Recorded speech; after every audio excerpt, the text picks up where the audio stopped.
The Capital One Q2 2026 earnings call. Please be advised that today's conference is being recorded.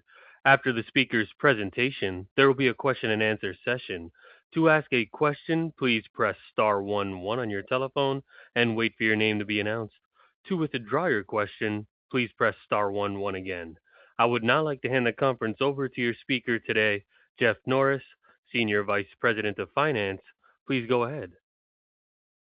Thanks very much, Josh, and welcome everyone. To access the live webcast of this call, please go to the Investors section of Capital One's website, CapitalOne.com.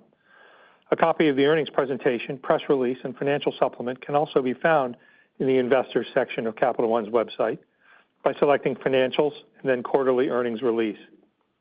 With me this evening are Mr. Richard Fairbank, Capital One's Chairman and Chief Executive Officer, and Mr. Andrew Young, Capital One's Chief Financial Officer. Rich and Andrew are going to walk you through this presentation summarizing our second quarter results for 2026. Please note that this presentation may contain forward-looking statements. Information regarding Capital One's financial performance and any forward-looking statements contained in today's discussion and the materials speak only as of the particular date or dates indicated in the materials, and Capital One does not undertake any obligation to update or revise any of this information, whether as a result of new information, future events, or otherwise. Numerous factors could cause our actual results to differ materially from those described in forward-looking statements. And for more information on these factors, please see the section titled Forward-Looking Statements in the earnings release presentation and the Risk Factors section of our annual and quarterly reports accessible at Capital One's website and filed with the SEC. Now I'll turn the call over to Mr. Young. Andrew? Thanks, Jeff, and good afternoon, everyone. I will start on slide 3 of tonight's presentation. In the second quarter, Capital One earned $3 billion, or $4.73 per diluted common share. As a reminder, the Brex acquisition closed in early April, and we have provided additional details related to the purchase accounting in the appendix of tonight's presentation. The results for the quarter included several adjusting items related to the Discover and Brex acquisitions, which are outlined on slide 3. Net of these adjusting items, second quarter earnings per share were $5.81. Relative to the first quarter, revenue increased 4% and non-interest expense grew 7%, resulting in pre-provision earnings growth of 1%. On an adjusted basis, pre-provision earnings were flat quarter over quarter. Our provision for credit losses decreased $1.1 billion, or 27%, to $3 billion in the quarter. The provision reflects $3.7 billion of net charge-offs of $662 million. Turning to slide 4, I'll cover the allowance in greater detail. The $662 million allowance release in the quarter brought the allowance balance to $23 billion. Our total portfolio coverage ratio decreased 26 basis points and now stands at 5.02%. I'll cover the drivers of the changes in allowance and coverage ratio by segment on slide 5. In our domestic card segment, we released $705 million of allowance. The coverage ratio decreased by 41 basis points and now stands at 6.99%. The decline in the coverage ratio was driven by continued favorable observed credit in the quarter and a modest decrease in the consideration given to economic uncertainties. In our consumer banking segment, we built $115 million of allowance. The allowance build was primarily driven by strong growth in the auto business. The coverage ratio ended the quarter at 2.39%, 3 basis points higher than the first quarter. And finally, in our commercial banking segment, we released $59 million of allowance. The allowance release was primarily driven by specific reserves on loans that were charged off in the quarter. The commercial banking coverage ratio decreased 8 basis points quarter over quarter to 1.62%. Turning to page 6, I'll now discuss liquidity. Liquidity reserves ended the second quarter at about $144 billion, down $21 billion from the prior quarter. Our ending cash position decreased by about $22 billion to approximately $55 billion. The decrease in cash was primarily driven by growth in our loan portfolio, wholesale funding maturities late in the quarter, and the impacts from Brex. Our preliminary average liquidity coverage ratio was 165%, and our preliminary average net stable funding ratio was 136%. Turning to page 7, I'll cover our net interest margin. Our second quarter net interest margin was 8.01%, 14 basis points higher than the prior quarter. The increase was largely driven by a 9 basis point impact from one additional day in the quarter.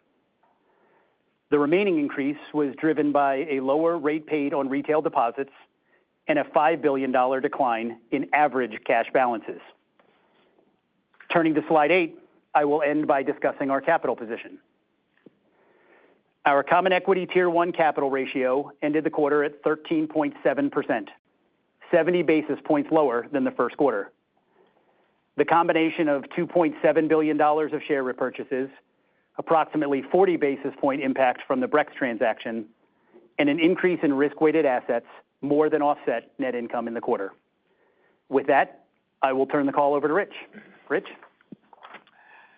Thanks, Andrew, and good evening, everyone. Slide 10 shows second quarter results in our credit card business. Credit card segment results are largely a function of our domestic card results and trends, which are shown on slide 11. The domestic card business posted another quarter of top-line growth and strong credit results. As a reminder, we closed the Discover acquisition on May 18th, 2025, so period-end balances for the prior year quarter now include the addition of the Discover portfolio. For items like purchase volume and revenue, we'll still need to discuss the partial quarter impacts of adding Discover. In the second quarter, we also added Brex to the domestic card business and moved our small legacy corporate credit card business from the commercial bank to domestic card. Second quarter purchase volume grew 26% year over year, primarily driven by the addition of a partial quarter of Discover purchase volume. We also posted a modest acceleration in legacy Capital One purchase volume growth and benefited from modest tailwinds from the addition of Brex and the corporate card business. Legacy Discover purchase volume grew just under 2% year over year. Purchase volume for the legacy Capital One businesses, inclusive of adding Brex and corporate card, grew about 14% year over year, with the significant majority of the increase coming from the acceleration of underlying organic growth before the addition of Brex and corporate card. Ending loan balances increased 2.6% year over year. The legacy Discover card loans shrank 1.5% from the prior year, in line with our expectations for the temporary brownout of Discover loan growth. Excluding Discover, ending loans grew about 5.3% year over year, driven predominantly by a modest acceleration in the organic growth of legacy Capital One loans and aided by the addition of Brex and corporate card. We continue to see good opportunities to grow the Discover card business on the other side of our tech integration, where we can implement growth expansions powered by our unique technology and underwriting.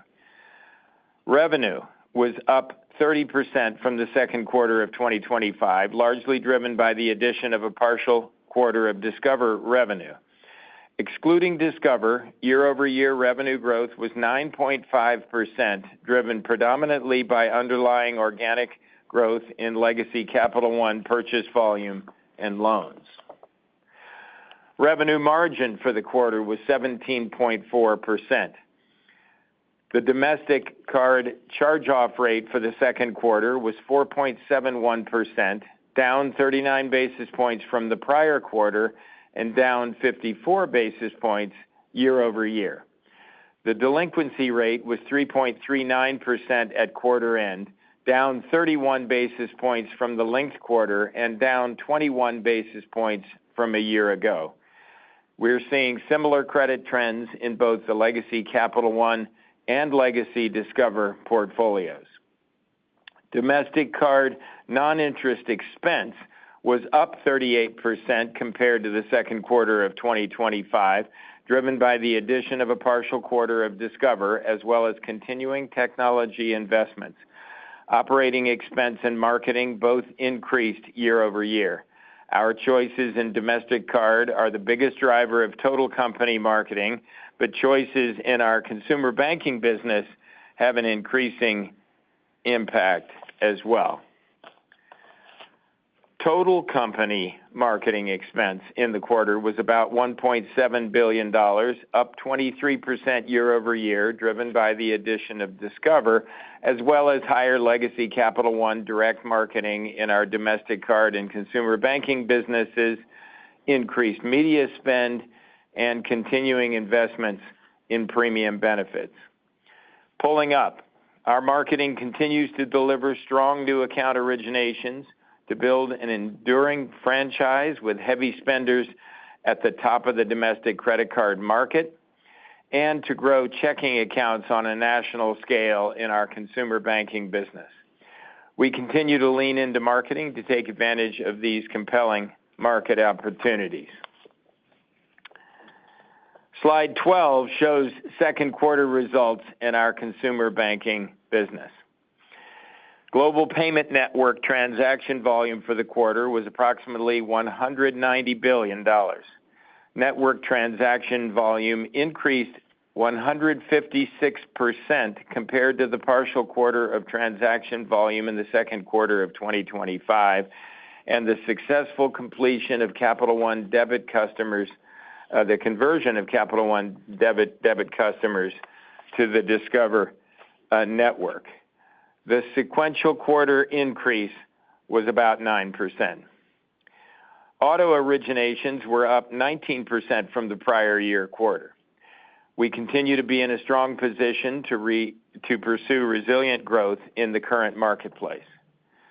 Consumer banking ending loan balances increased $9.2 billion, or about 11% year over year. Average loans were also up 11%.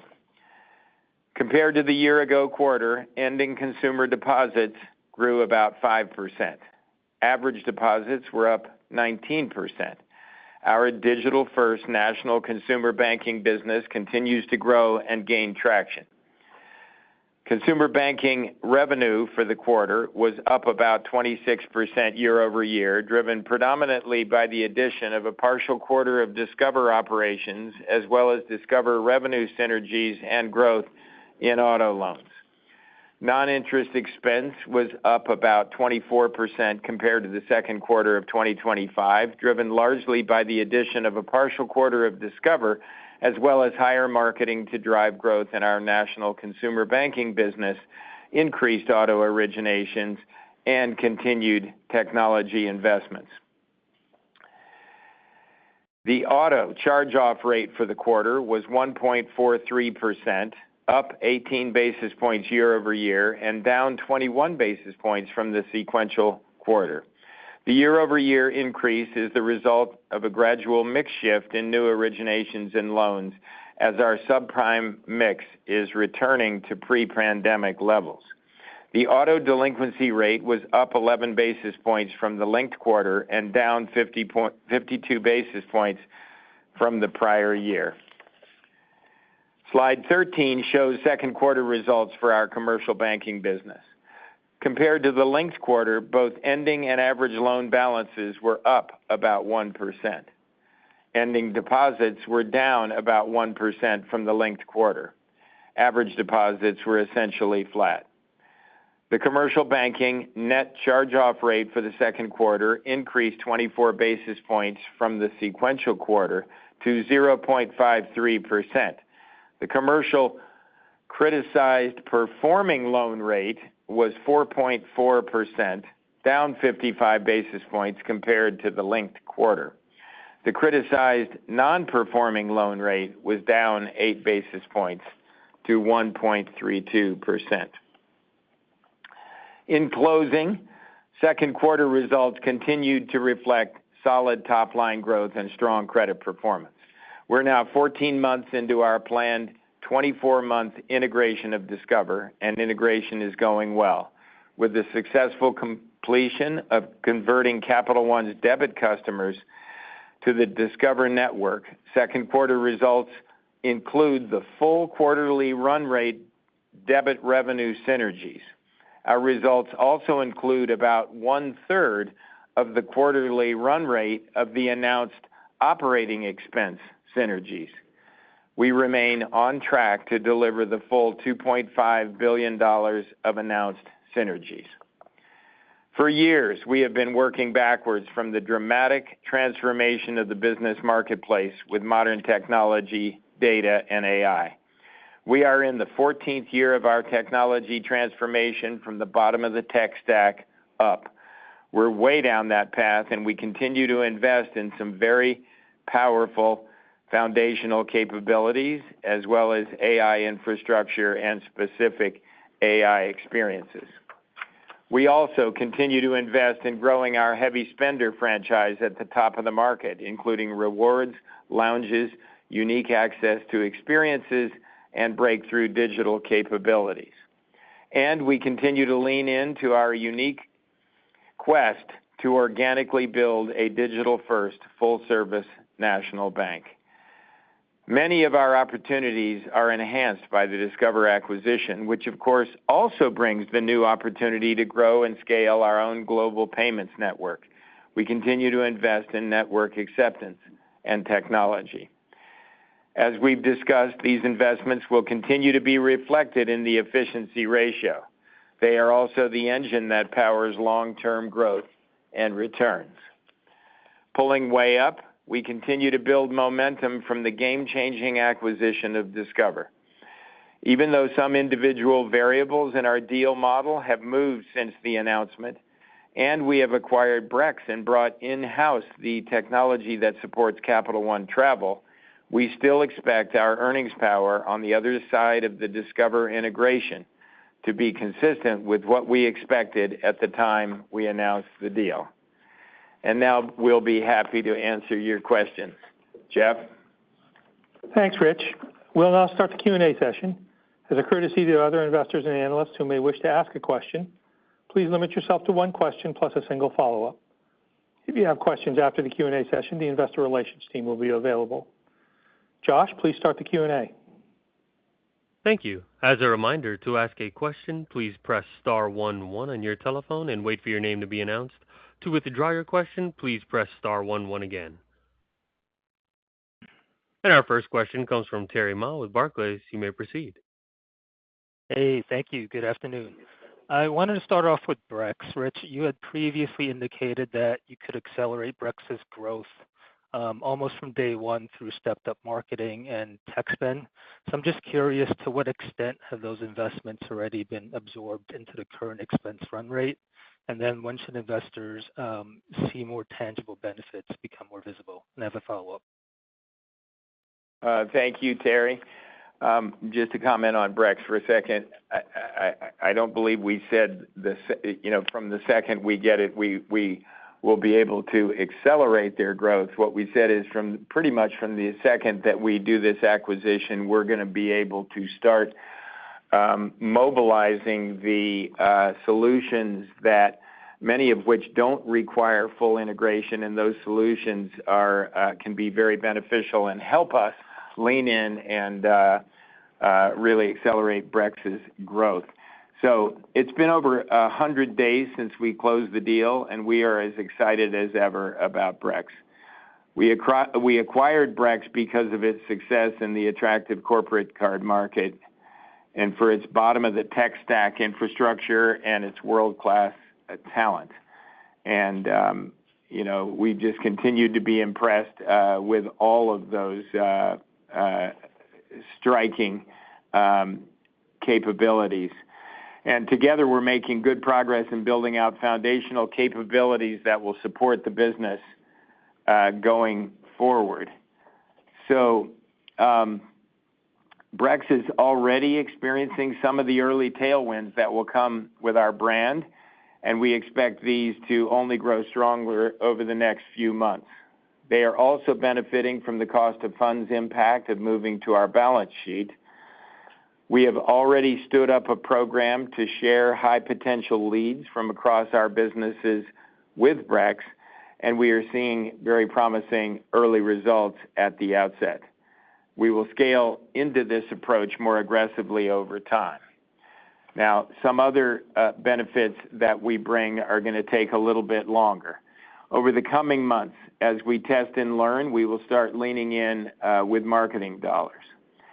Fully leveraging the marketing machine of Capital One requires a little more technical integration. We'll have to set up data pipelines and calibrate our models for Brex's customer base. So that will come a little further down the road. For our travel business, we will be focused on the Hopper build-out through the balance of this year. So bringing our travel portal to Brex will likely follow that work. We expect that Brex will also bring many benefits to Capital One, especially bringing Brex capabilities to our small business card business. These benefits will require integration and will be unlocked over time. So we are already moving to bring benefits to them. Most of that is not yet reflected in our investment dollars because really most of the work has been sort of working to put capabilities in place. Got it. That's helpful. And then for my follow-up, regarding loan growth, that continues to improve each month in the card business, even in spite of the Discover brownout. So as we kind of look ahead to Discover originations being fully on Capital One's platform, how should we think about, growth in the card business after that, and then also the associated marketing spend required to kickstart Discover growth again? Thank you. Thanks very much, Terry.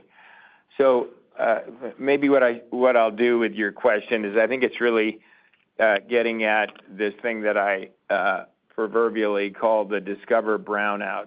So let me just comment on that, and then I'll come back and talk about marketing spend. So as we mentioned previously, the Discover card portfolio is going through a bit of a loan growth brownout as several factors combine to pressure loan growth in the near term. Following Discover's credit expansion in their card business in 22 and 23, they dialed back their origination programs and credit line management by a fair amount toward the end of 2023 and largely sustained those dial backs. Since we took over, we have been trimming on the margins of Discover's credit policy in areas where we are less comfortable with the resiliency of the underlying customers, more, really on the, with respect to high balance revolvers. As a result of these collective pullbacks, the portfolio has been contracting and continues to face some headwinds to growth as these more recent, smaller vintages mature. As we mentioned, Discover card outstandings were down 1.5% year over year. Now, it's worth noting that the flip side of these pullbacks and the brownout has been strong credit performance, and we're glad to see that playing through the system. So let's talk about, returning to growth and getting on the other side of this brownout of Discover volume. The brownout is temporary since over time we will bring to bear a number of capabilities as we move Discover originations and existing customers to Capital One's technology.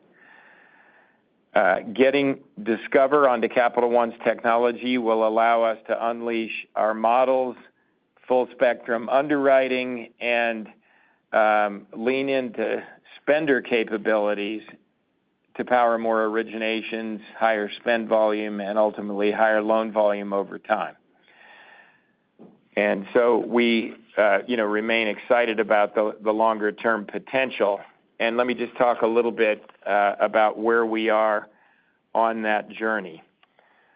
On the Discover front book, 50% of Discover originations are now on Capital One's tech platform, and we expect to be fully on our tech stack for new originations by the end of the third quarter.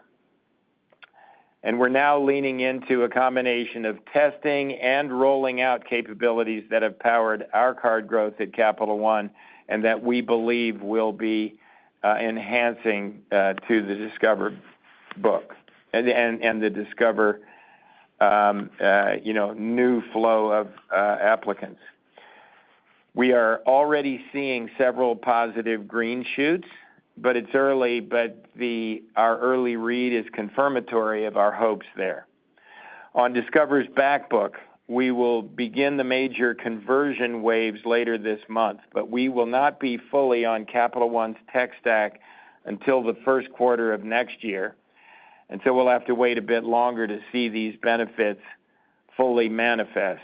Basically, we're migrating the remainder of the back book in waves, a wave in July, a wave in October, a wave in January. So these are, will go in phases. With respect to the brownout, we expect continued contraction in the near term, but as we can unleash more of Capital One's tech and capabilities with Discover on the other side of our conversions, we're looking forward to returning to growth. I do want to also mention, in parallel to Discover's dial back of card loans, they also dialed back on personal loans. And, we have also sort of mechanically during the integration dialed back on a little bit on the personal loans as well. So that brownout will continue and, in fact, increase. And the bottom sort of the bottom of the brownout will be somewhere around the fourth quarter of this year. But then we look forward to leaning into that growth over time. So pulling up on the brownouts, they are a natural and temporary part of the deal.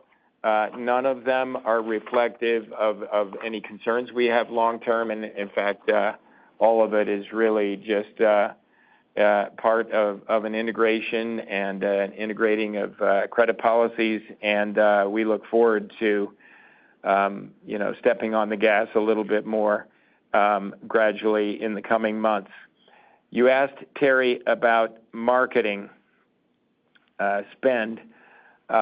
We will lean into marketing more on the Discover side as well.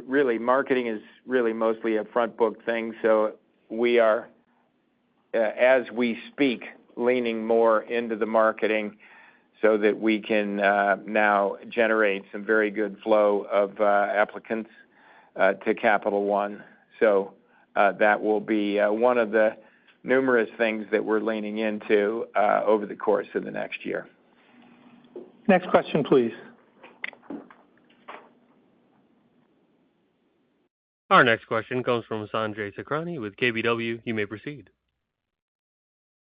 Thank you. I guess my first question is for Andrew. If I look at the NIM and sort of you alluded to this in your prepared remarks, seems like the liquidity portfolio came down over the course of the quarter, ended lower, but was still high on average. So I estimate there was at least a 10 basis point plus drag on the NIM as a result. Is that a safe assumption to make as we enter into the next quarter? You should have a higher NIM going into the third quarter.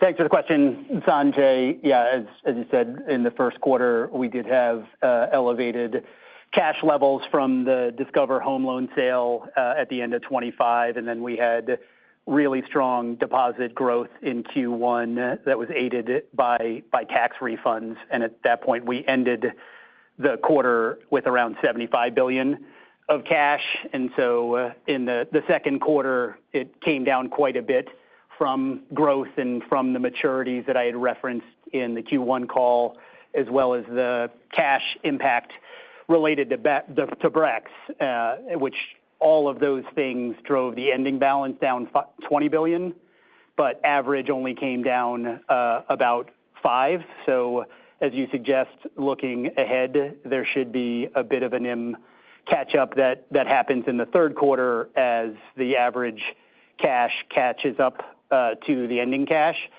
And then also, as a reminder, in the back half of the year, we have one more day in each of the quarters, so that adds a 9 basis point tailwind to NIM. And so if I just pull up on all of those things, I'd be remiss if I didn't just highlight, clearly any significant changes in our balance sheet could impact NIM over time, and our NII is almost perfectly neutral to rates over time, but if and when the Fed moves, there could be an impact to NIM, at least in the short term, given the timing of the repricing of deposits and assets, but that effect should level itself out over time.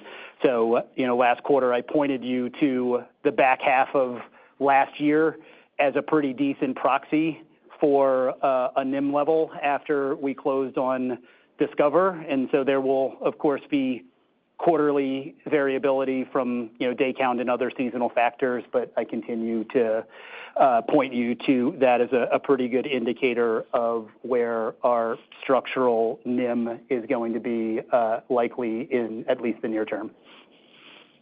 Okay, perfect. I guess I have the same questions from last quarter. Rich, maybe just to go back to Harry's question on expenses, I guess as we think about the incremental expenses for the investment in Brex and marketing and such, should we think about the impact to adjusted operating efficiency ratio as more marginal on a go-forward basis versus what we've seen with Brex and Hopper now in the run rate? Just trying to get a sense of the margins, because you do also have the remaining 2/3 of the OpEx synergies coming as we move into next year as well. So would appreciate some color there. Thanks. Yeah, thanks, Sanjay. The efficiency ratio will continue to reflect our revenue and expense trends, our investment imperatives, and the realization of synergies. And, as we've discussed, the debit revenue synergies are essentially in the numbers. The operating expense synergies are more backloaded, and as we mentioned earlier, we've realized about 1/3 of the operating expense synergies to date, and we're on track to achieve the remaining operating expense synergies by the second half of 2027. And then, of course, we continue to lean into our investment imperative, including foundational technology, AI, and the longer-term growth opportunities created by our technology transformation, and, of course, Discover and Brex. So these investments are very important to the sustained growth and returns of the company over time. So the efficiency ratio is one of many drivers of the returns of the company. With all the moving pieces, we've chosen to focus our conversation on earnings power. As we said, we expect the earnings power of the combined company on the other side of the Discover integration to be consistent with what we expected at the time we announced the Discover acquisition, inclusive of Brex, and the insourcing of technology that supports Capital One Travel, and inclusive of all these, investments we've been leaning into. So implicit in that, there needs to be an efficiency ratio that makes the numbers work. We're not specifically guiding on that, but I think that the combined financial performance of the company continues to track with this guidance we've given on earnings power coming out the other side of the integration. Next question, please. Thank you. Our next question comes from Ryan Nash with Goldman Sachs. You may proceed. Hey, good morning, everyone. Good afternoon, everyone.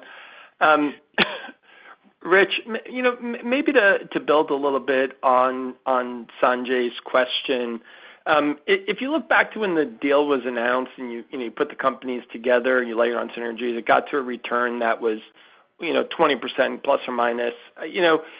Given everything that you shared with us today, it sounds like there's some more investments that you want to make, and understand you want to preserve optionality. But is the right way to think about it, this should be at least a 20% return business? And what are some of the investments that could push it higher or lower in this environment? So, Ryan, there clearly was, Discover brings strong earnings power, and we bring a lot of synergies to this deal. So earnings power has been a very important part of the conversation and a really important part of the value equation with respect to this deal. A number have, I just want to savor there are a number of variables that have moved and are moving as we go along here. The brownout on Discover loan growth, which will continue for some time, and we talked about that mitigating in coming quarters, but it is still an important factor. The flip side of the loan pullbacks has been better credit performance. Generally, credit has been performing quite well. Capital One margins have had a strength as there's been accelerating retail deposit growth, the full Walmart P&L as part of these things. And then we've had this investment imperative, which, in a sense, really has two big categories to it. One category is really the investments in technology and AI to capture the moment to capitalize over time on an extraordinary transformation that's happening out there. And we are way down the path of our technology transformation, but there are still important investments that we are making, and we continue to lean in to that. And then on the other side, we have many of the emerging growth opportunities that are going to be a very important part of the growth and value equation over time. So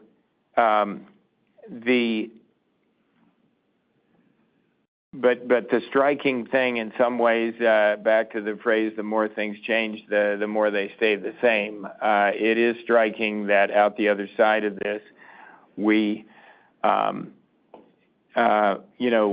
expect an earnings power very consistent to what we talked about at the outset. We're not branding a precise number because there are a lot of things about Capital One performance that don't lend themselves to precise settling out with precise numbers. But when we look at the earnings power as reflected in ROTCE, we feel we're headed for a performance very consistent with what we expected along the way.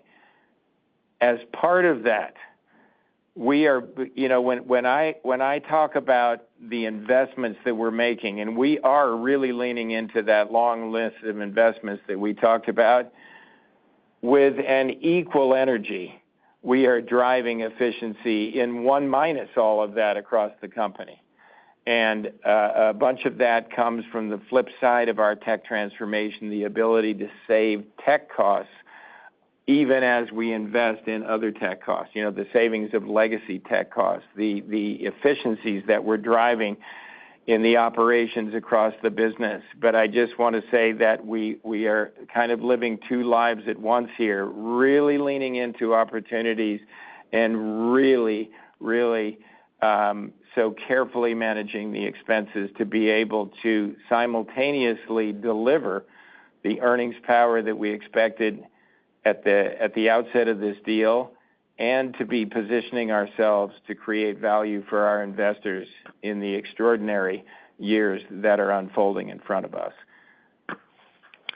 Got it. Maybe as my follow-up, Rich, when I look at the capital in the slides, obviously capital came down almost 70 basis points this quarter. But if you remove the impact of Brex, you brought back a little more stock this quarter, yet capital ratios were sort of largely unchanged. And I guess, now that the deal is closed, do you think we could see a further step up in the buyback from here? And how do you think about a path towards the slated capital targets? Thank you.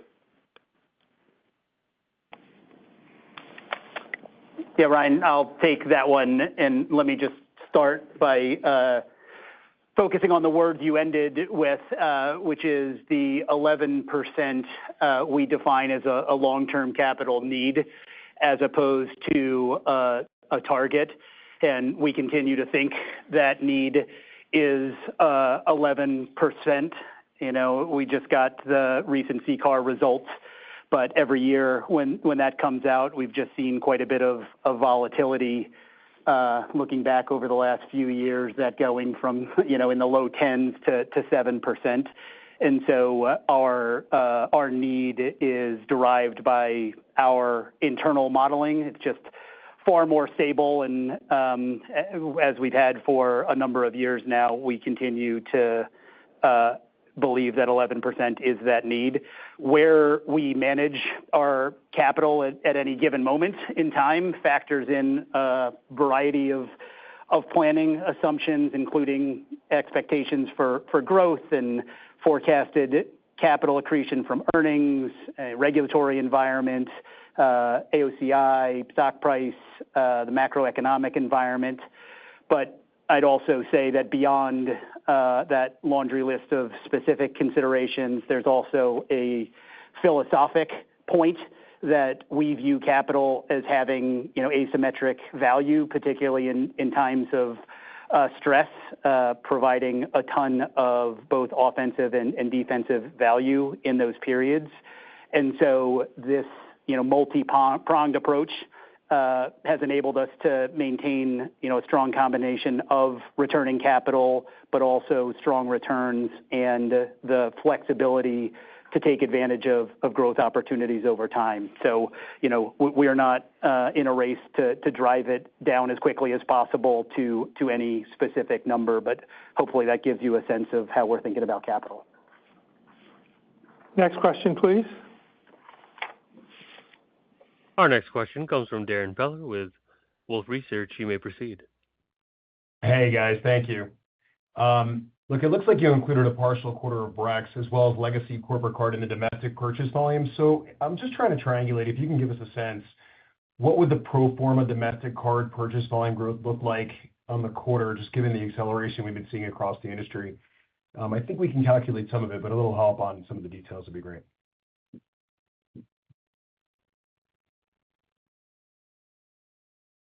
Yeah, we didn't provide the breakdown of the specific amount of Brex.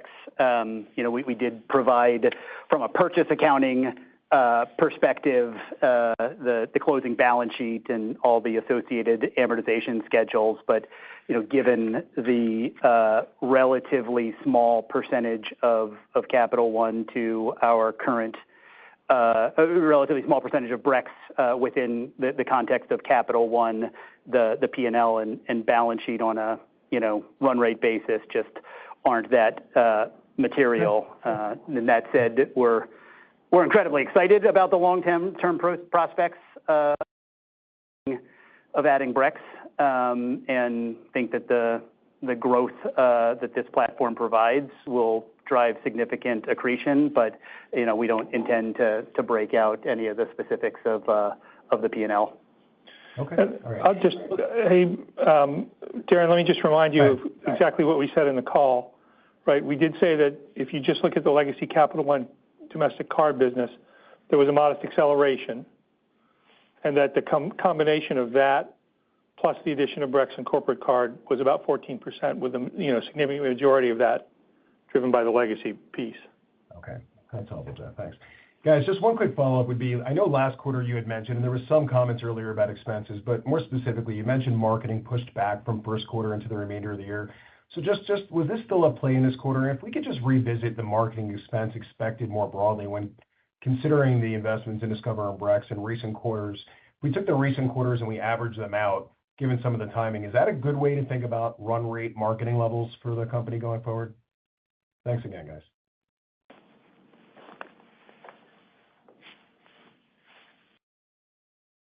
Yeah, there is seasonality in that, Darren, and if you look back at history, no one year is perfectly the same as others, but there tends to be that upward slope, and particularly in the back half of the year relative to the first half. What we were highlighting in the first quarter was just that some of the spend that we had initially anticipated happening in the first quarter was getting pushed into the second. And so we just wanted to make sure that point was well known. But, obviously the actual levels of marketing spend are just going to be dependent on the opportunities that we see in the moment. So I don't want to give you a, perfect schedule of the percentage of the annual spend in any one quarter. But, if you look back at history, there's some pretty clear trends in terms of the back half relative to the front half.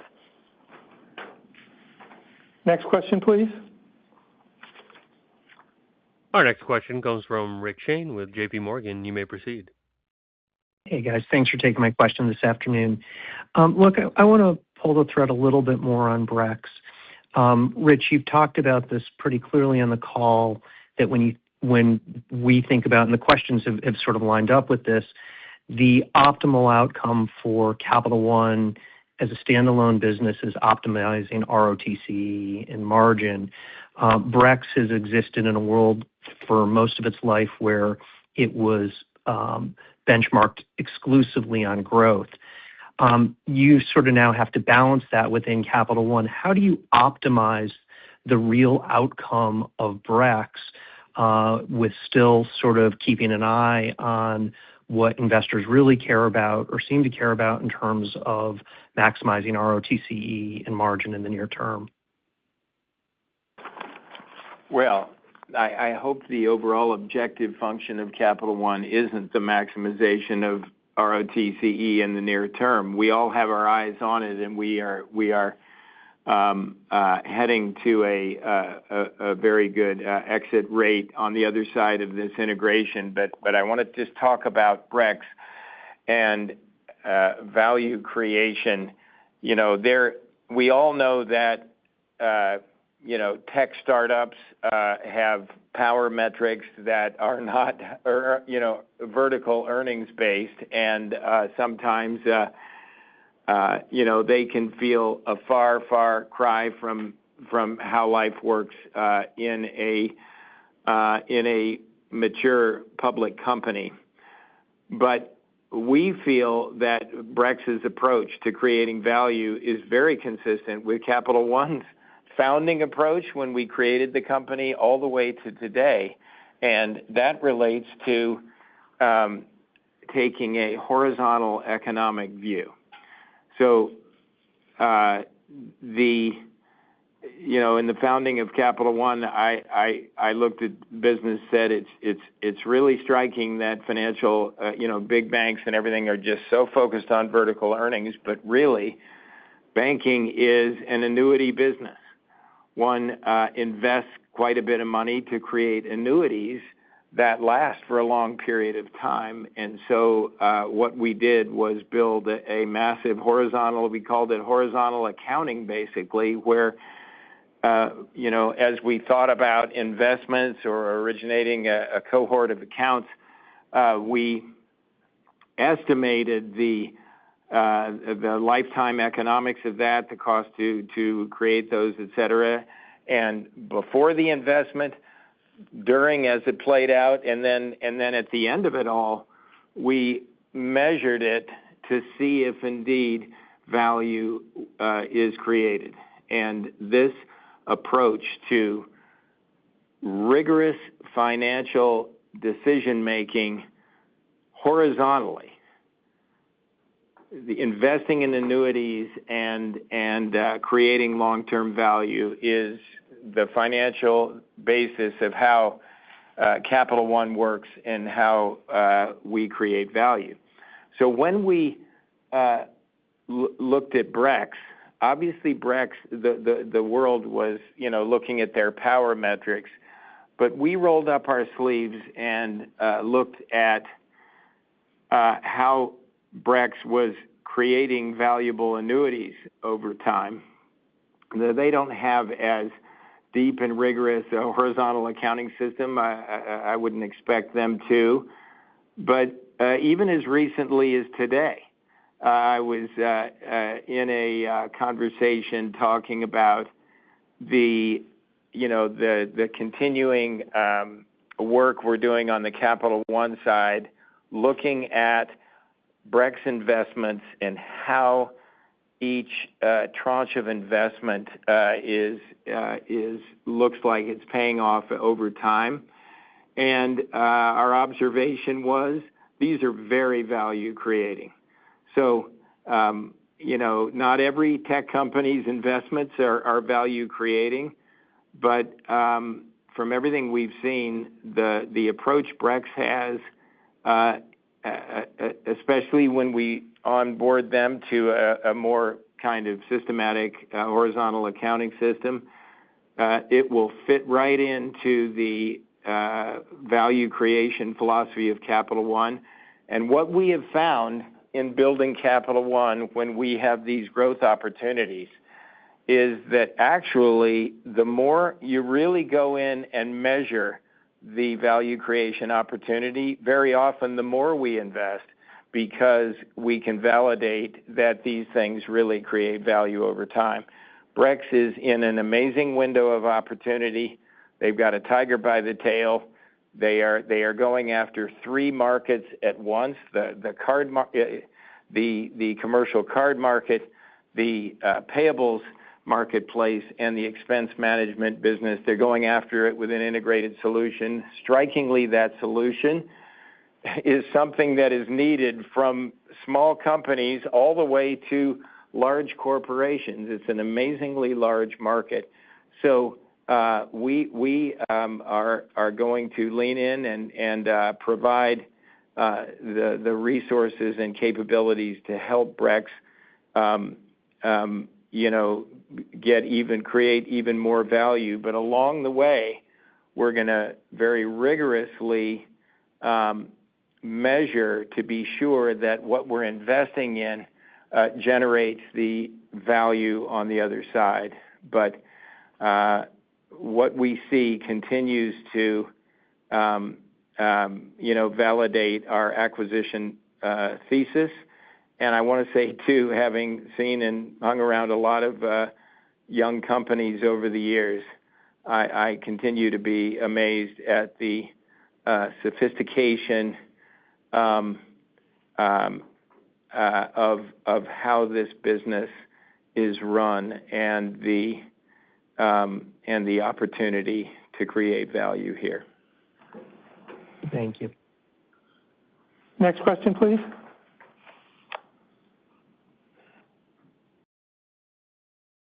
Our next question comes from Robert Wildhack with Autonomous Research. You may proceed.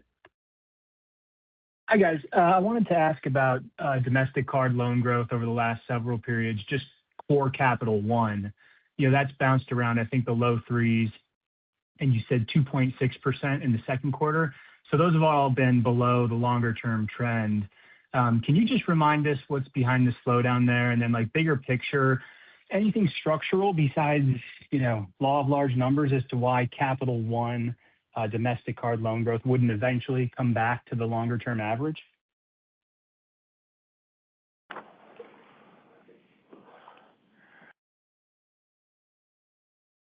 So, Robert, when you're talking about domestic card, you're talking overall, including Discover in our performance. So we've talked about Discover is going through a shrinking right now, so that certainly is holding back the loan growth of Capital One.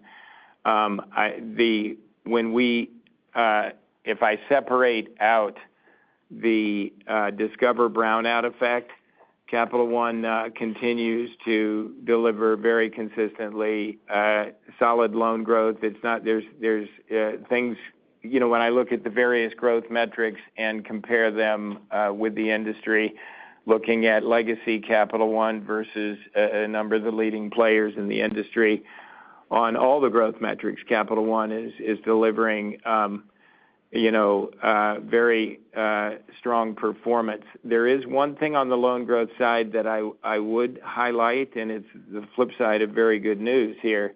Payment rates have continue to come in pretty high, which we always cheer for because it pays off typically in terms of stronger credit, but it does hold loan growth back a little bit. But so if we look at the metrics here, not all of which I understand we share with you, we've got Discover is going through a brownout and shrinking. The legacy Capital One is growing strongly on all dimensions, and particularly account origination, purchase volume, a lot of the very important metrics. And then when we look, another thing that we do, it's not something we publish, but we take the originated upmarket part of Capital One. So we effectively proxy what the other players in the industry do who just don't go out and intentionally originate in subprime. So when we separate and look at the originated upmarket part of Capital One, this thing is absolutely humming and is right up there at the top of the league tables in the key growth metrics. So and that, by the way, is powered by the continued quest to win at the top of the market, to win with heavy spenders, and is the flip side of our investment agenda that we have on the heavy spender side.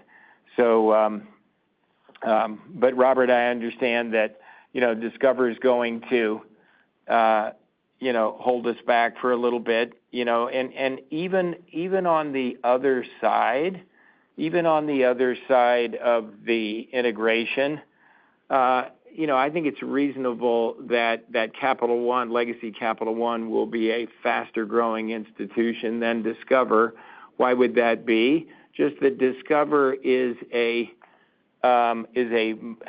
much narrower play in the credit card business, if focused on the prime side of the marketplace, and it's been a really great, stable play. Legacy Capital One is got so many other growth vectors growing in card. It's probably going to continue to lead the way. But for right now, we're living with a little bit of a brownout holding our business back. Thank you. Thank you. Next question, please. Our next question comes from Don Fandetti with Wells Fargo. You may proceed. Hi, Rich, can you talk a little bit about the credit card migration? I know there's been some testing moving it over to Discover Network. Where are you on that? Is it encouraging? And then do you see a scenario where maybe you could move a little more volume over than you initially thought when you struck the Discover deal? So we're talking about, Don, you're talking about moving Capital One cards to the Discover Network. Correct. Yes, it always gets confusing because we're also, of course, moving Discover cards on the Capital One platforms and things. But yes, just to clarify what we're talking about here. Earlier this year, we completed the conversion of our debit card business to the Discover Network, and we're very pleased with how that went. I mean, I think that thing has just been, I would call it a smashing success as we look at this. So now, as we think about building credit card volume on the Discover Network, there's two ways to do that, with the front book and the back book. And so what we are leaning hard into right now is testing originating legacy Capital One branded accounts on the Discover Network as well as testing the conversion of existing Capital One accounts to the Discover network. So as we lean into that, and on the other side of those tests, we will then make our final choices about what credit card volume that we're going to move over what timing. In parallel, an important companion, of course, is scaling up the volume of investment in the network as we increase international acceptance and further build the brand. And what we're doing, the way to think about, the quest to build international acceptance will be an always thing.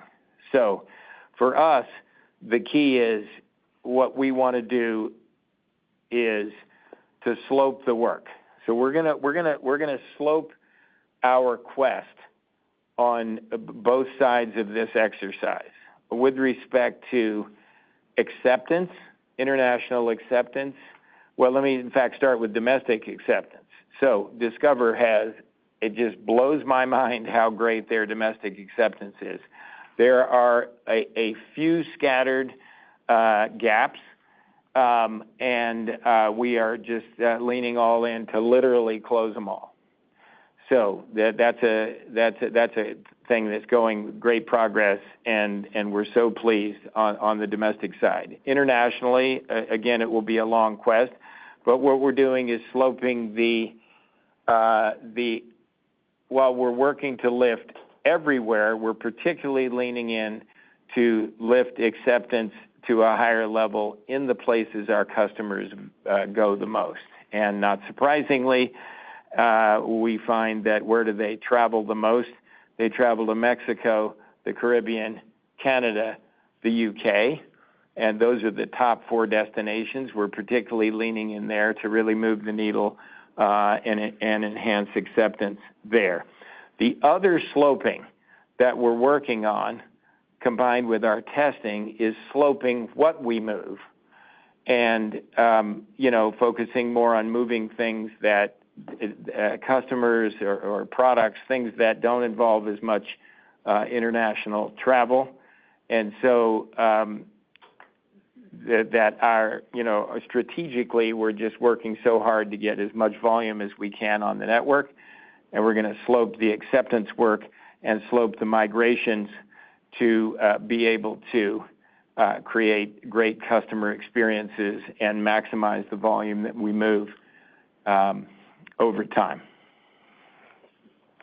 Got it. And do you think you need international issuing ultimately? Some suggest that you do, or is that something you'll solve down the road? International acceptance is, there are multiple ways to build that. International issuing, by the way, is a great way to do it, because what we're talking about there is having a local player issue our cards, and in that way they sort of they can help really drive the acceptance in their own local geography. So that is one of 4 ways to build acceptance internationally. In fact, again, I'm amazed at how Discover, with their relatively small scale, built the impressive international, but it's still not yet where we would love it to be as a destination. So the ways to get there from here, and Discover has used all 4 of these. One is partnering with other networks, and this has been a really important part of Discover's strategy. They have partnered with networks in Japan, China, India. I mean, there is massive acceptance in some of the biggest countries in the world coming from network partnerships. A second way to do it is with card issuing financial institutions. American Express has particularly leaned into this approach. It's a great approach. We have some cases of that with Discover. It's been less of a lever for Discover than for Amex, but that's another one. And by the way, just a small point, as an issuer ourselves in Canada and the UK, we look forward to getting our own issuer boost there on acceptance. A third lever is partnering with merchant acquirers. And finally, the fourth is going directly to merchants. So this is the playbook Discover has used. We will continue to invest in this playbook. And there's, of course, a flywheel benefit that comes with the more acceptance we get, the more volume we can get, how that flywheel works. But those will be the four levers that we lean into in this journey. Next question, please.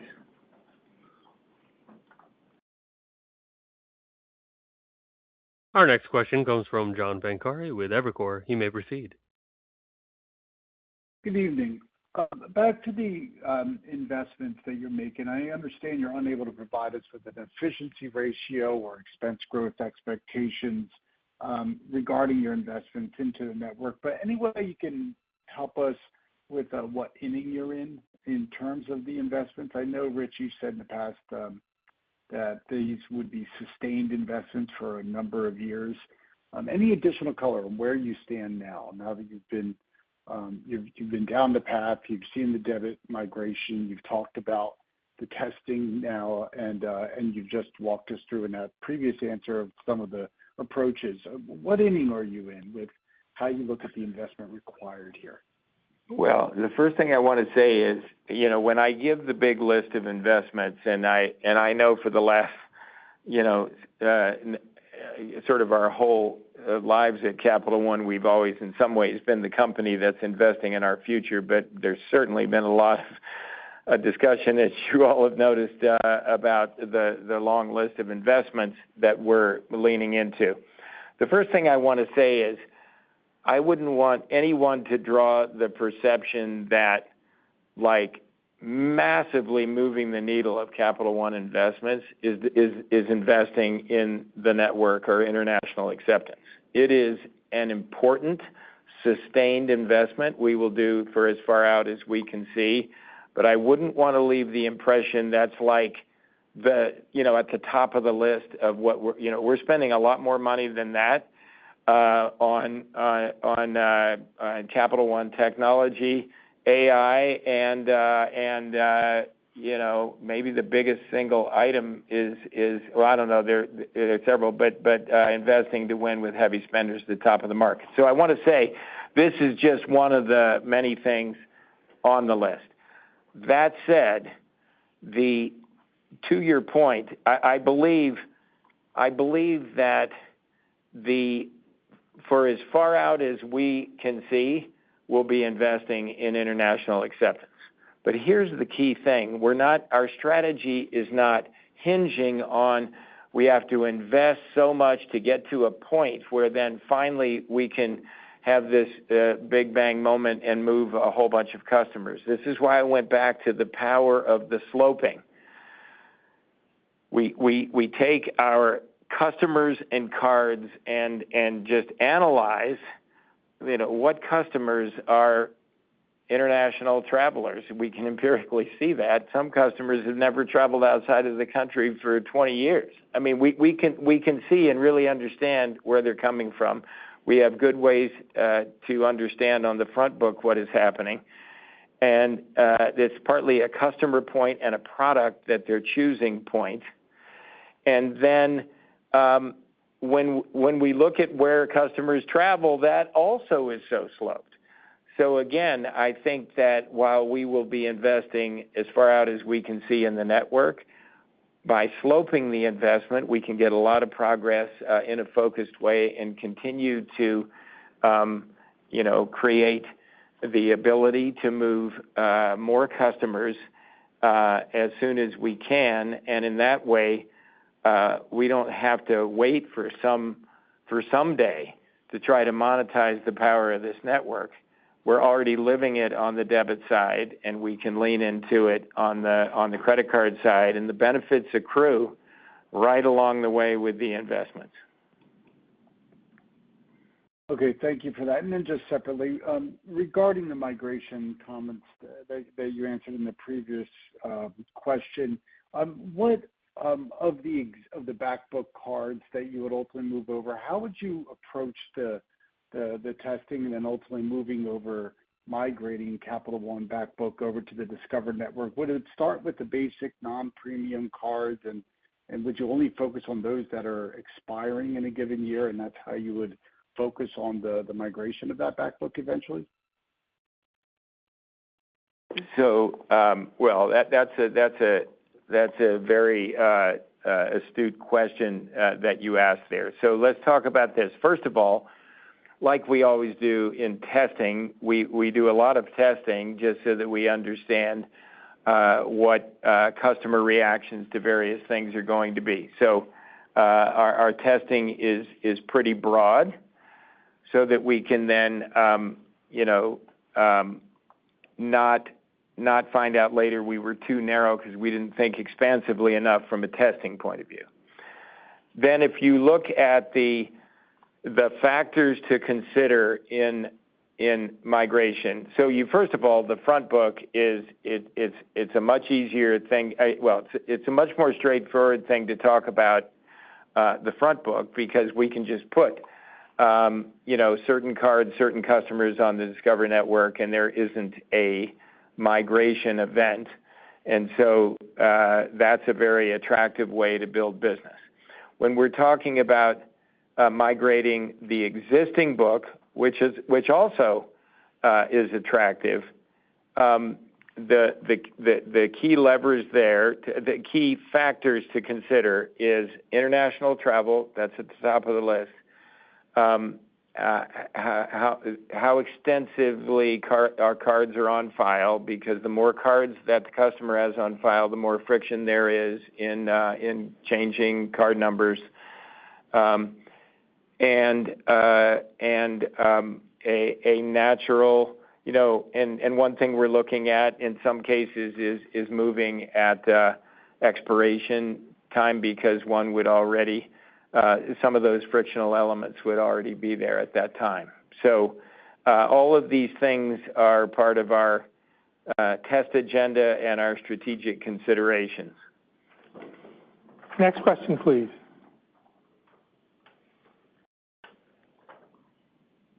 Our next question comes from Mihir Bhatia with Bank of America. You may proceed. Hi, good afternoon, and thank you for squeezing me in here. I wanted to touch on credit for a second, and I'll just ask both the parts of my question up front. Just firstly, on the June loss rate, it was down quite a bit month over month, I think like 45 basis points. Anything to call out there? Was there a sale or something, or was that just how much better credit got there? And then just the second part was just pulling up, Rich, if you could just talk about how the consumer is faring, but more importantly, how the Capital One customers faring. Like, you've been investing a lot in marketing, growing it. Are recent vintages performing in line to what you expected? Just any comments on that? Thank you. Mihir, let's start with the June performance. I don't have the June loss rate number right in front of me, but here what is comment about the quarter and about June. So obviously credit continues to come in very strong. Probably the single indicator we look at the most is delinquencies, and in our card business, while the June loss rate was particularly strikingly strong, the June delinquencies for the month moved in line with seasonality. And by the way, in pretty much every month prior over the course of 2026, the delinquencies have moved a little bit better than our calculated seasonality. So June, again, a very strong month, but I just want to point out it's the first month that didn't actually beat seasonality, but it's still, there's great strength there, and the charge-offs were amazing and all of that. So, again, we just see a very positive credit picture, but I just wanted to make those comments about June. Rich, I could just interject. There's nothing to call out in the June domestic card charge-off rate. Okay, yeah. So let's talk about the consumer, and then let's turn to Capital One customers. So the U.S. consumer and the overall economy remained resilient despite the high energy prices and everything. When you pick up the news every day, one would think the world's falling apart, but actually the portfolio, the consumer continues to perform remarkably well. The unemployment rate in June was lower than in February before the Iran conflict began. Jobless claims remain low. Job creation has rebounded over the past few months. Consumer spending, that remains strong. Now, as a result of inflation, real wage growth turned negative in April and May on a year-over-year basis, but it was back in positive territory ever so slightly in June as inflation ticked back down. When we look at bank balances and debt servicing burdens of our customers, these look a bit stronger than a year ago across income levels. In our domestic card business, our credit metrics continued to improve on a year-over-year basis in the quarter. And, you know, I've chatted a little bit about that, but the strong credit performance also, the strong credit performance we also saw on the auto side. Auto credit metrics are strong as well. And so what I want to do now is turn to leading indicators when we look at our own customers.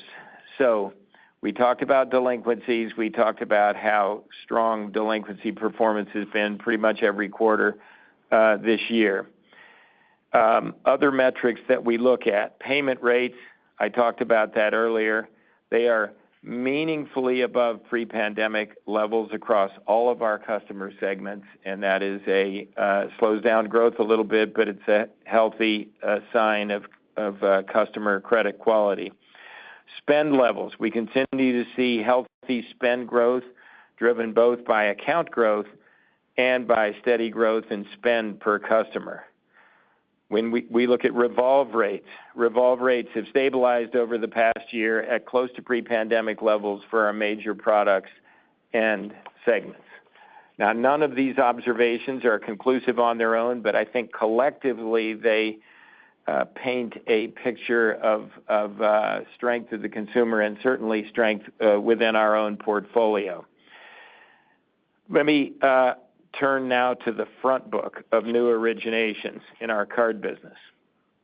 Our front book of new originations continues to perform strikingly well. We're seeing our 24 and 25 originations, frankly, in both Legacy Capital One and Discover. Well, let me separate it out. In Legacy Capital One, we're seeing our 2024 and 2025 originations coming in better than 2022 and 23, and a bit below pre-pandemic levels, which is pretty striking given, and that is not a thing that I think is being universally observed in the card business, but it's a thing that we have seen strength in our originations for really throughout this whole post-pandemic period, and it's one of the things that gives us the confidence to lean into our originations, spend that money on marketing that we talked about, et cetera. One other factor from a credit view is recoveries. Coming out of the pandemic, our recoveries inventory was unusually low, but that inventory has increased rapidly over the past couple of years and has contributed to the improvement in our overall loss rate over that time. Discover's losses peaked later than legacy Capital One's, and they're now seeing the same dynamic be a tailwind to their losses. But looking ahead, our recoveries inventory should taper off a bit in the next year or so because the inventory of recent charge-offs will itself be going down. That's Mahir, that's a look at leading indicators. But if I pull way up, we see real strength in the consumer and strength across our business performance in card and in auto. And that's why, while we keep a very, wary eye on the economy and the international developments, we are leaning in with a lot of positivity into our growth strategies. Next question, please. Our next question comes from Erica Najarian with UBS. You may proceed. Hi, good evening. I wouldn't prolong this call if this question wasn't important, but I think investors really want clarity on this. And Rich and Andrew, you keep mentioning that your earnings power is expected to be the same as you anticipated when you first announced the Discover deal. So I was hoping to unpack that a bit. So I was looking through your disclosures. I wasn't sure what you were using for the baseline, but in 2027, at the deal announcement, consensus EPS for Capital One standalone was about $21. You mentioned over 15% accretion to 27 EPS at the announcement. That rounds up to, let's call it like $24.50 if we use 16-17% accretion. Last quarter, you mentioned that when you were thinking of ROTCE, you weren't thinking of CET1 all the way down to 11%. So if you use 12.5% on the current share count, you can get to a mid-20s ROTCE pro forma. What is wrong with that line of logic? Well, Erica, let me just unpack a couple of the assumptions that you made that don't actually tie to things that we've said, and I just want to be really clear here.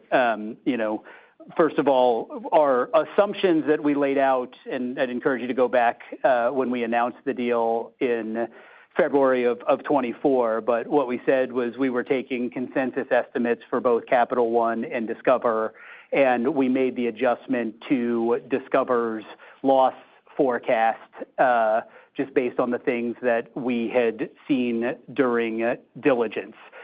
Then with respect to ROTCE, at the time, the weighted average consensus for CET1 was 12.5%. And so when Rich last quarter highlighted that we're defining earnings power as ROTCE, we just wanted to remain consistent with that denominator of 12.5 for the sake of doing the math. It is not saying that is our target. As I answered before, in terms of what we believe our capital need is, we believe our capital need is 11%, but we're just doing the math on ROTCE at 12.5 for the sake of comparability. And so with respect to EPS, of course, share price assumptions have moved. There's just a number of things that have moved in terms of those assumptions, particularly as they relate to individual line items. And that is why we keep coming back to the ROTCE as our definition of earnings power. Next question, please.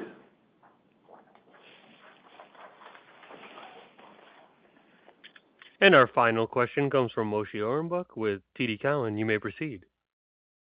Great. Thanks so much. Rich, you talked, about growth in the non-prime auto and in the high-end card business. Could you talk a little bit about the non-prime card business? Because that's been a business, when you've grown it, it hasn't required as much upfront investment as the high end. And you've also talked about the consumer doing relatively well. So are there prospects for acceleration there? And I've got a follow-up. Moshe, thank you. I know that you are one over the many decades we have worked together that has such an interest in this, and it's a very, very appropriate interest because it is a very important part of Capital One. Even though you saw that the percentage is down to what 26%. Did we see it? Because it dropped down a bit because of the Discover portfolio. Just in terms of the portfolio subprime percentage, but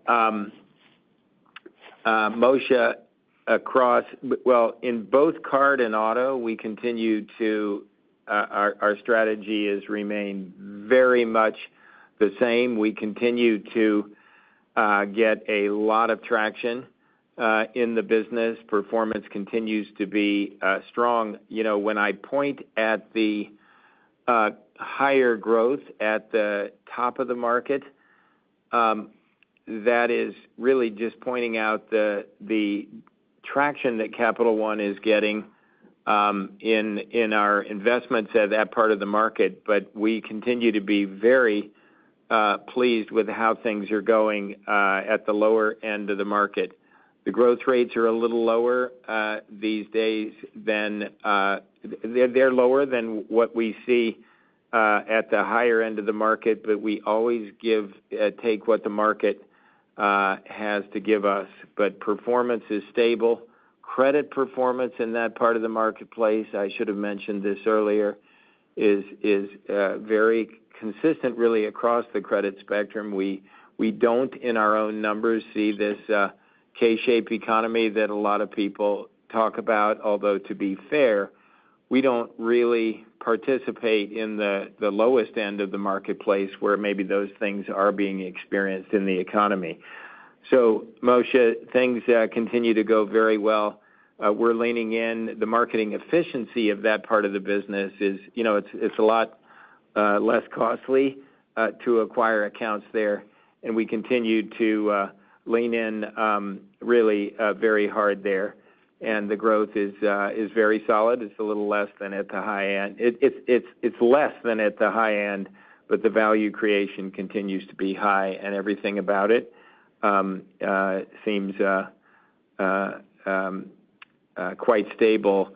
And also one other thing, this part of the marketplace is so benefited by continued investments in technology, data, and the power of machine learning and over time AI, because this part of the marketplace is all about data, analytics, modeling, and that is a power alley of Capital One. So while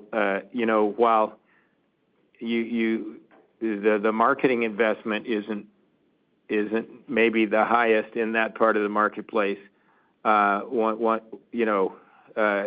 a lot of focus in our tech and data and AI investments to be able to